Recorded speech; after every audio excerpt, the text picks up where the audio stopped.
சிவகங்கை நாடாளுமன்ற தொகுதியை முன்னாள் மத்திய அமைச்சர் ப. சிதம்பரம் திட்டமிட்டே வஞ்சித்தார் என நடிகர் சினேகன் குற்றம் சுமத்தியுள்ளார்.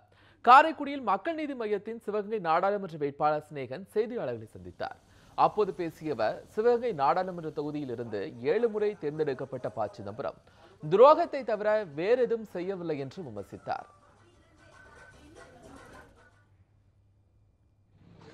தேர்தலில் கலவரத்தை தூண்டும் வகையிலேயே பெரியார் சிலை உடைக்கப்பட்டதாக எஸ்டிபிஐ கட்சியினுடைய மத்திய சென்னையின் வேட்பாளர் தெஹ்லான் பாகவி தெரிவித்துள்ளார்.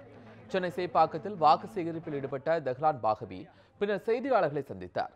அப்போது பேசிய அவர், மத்திய சென்னையில் நாடாளுமன்ற உறுப்பினராக தன்னை தேர்ந்தெடுத்தால் நீர் மேலாண்மை திட்டங்களை கொண்டு வந்து தண்ணீர் பிரச்சினைக்கு தீர்வு காண்பேன் என்றும் உறுதியளித்தார். உரிய அனுமதியின்றி கட்சி கொடிகளை பயன்படுத்தி பிரச்சாரம் செய்ததாக கூறி அமமுக வேட்பாளர் லட்சுமணன் மீது வழக்கு பதிவு செய்யப்பட்டது.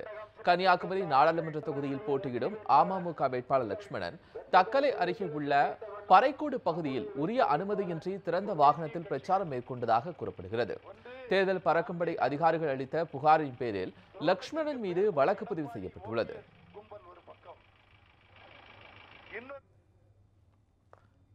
திருவள்ளூர் மாவட்டம் மாதவரத்தில் திருவள்ளூர் தொகுதி காங்கிரஸ் வேட்பாளர் ஜெயக்குமாரை ஆதரித்து பேசிய சிதம்பரம், கடந்த 45 ஆண்டு காலமாக இல்லாத வேலையின்மை தற்போது இந்தியாவில் உருவாகியுள்ளதாகவும் 4 கோடியே 70 லட்சம் வேலைவாய்ப்புகளை இந்தியா இழந்துள்ளதாகவும் குற்றம் சுமத்தினார்.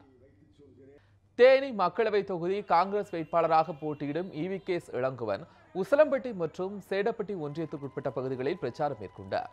அப்போது பேசியவர், இந்த தேர்தலில் வாக்கிற்கு 500 ரூபாய் கொடுத்தால் வாங்காதீர்கள், அதற்கு பதிலாக 5000 ரூபாய் கொடுங்கள் என கேளுங்கள் என்று கூறினார்.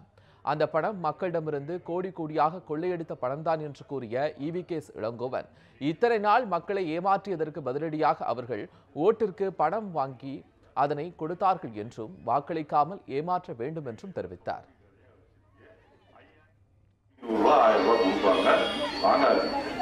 நீங்க என்ன பண்ணணும்னா, நீங்க சொல்லலாம், ஏன்பா கஞ்சத்தனமா 500 ரூபாய் 1000 ரூபாய்